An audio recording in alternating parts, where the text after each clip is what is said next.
terkait diundurnya jadwal pelantikan para kepala daerah terpilih. Pada Pilkada serentak 2024 lalu, Wali Kota Palembang terpilih Ratu Dewa enggan berikan komentar.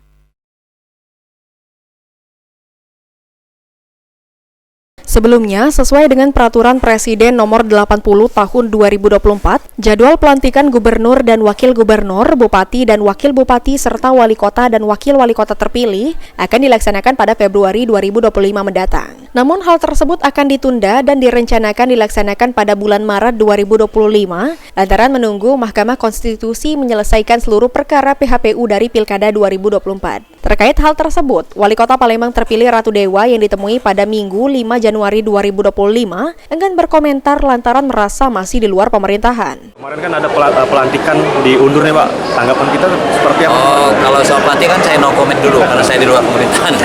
Ya. Siap. Ya. Sementara itu, Wakil Ketua DPW Nasdem Sumsel mengungkapkan, jika Partai Nasdem menghormati pengunduran jadwal pelantikan kepala daerah terpilih, khususnya yang masih bersengketa di tingkat Mahkamah Konstitusi. Kita harus menghormati itu. Nah, bagi yang tidak masuk dalam proses beracara di PHPU ke Mahkamah Konstitusi, saya kira kan harus idealnya sesuai dengan jadwal yang sudah ditetapkan. Jika daerah yang tidak bersengketa, maka pelantikan kepala daerah harus dilakukan sesuai dengan jadwal yang ada. Sandi Pratama, Firman Hidayat, PAL TV.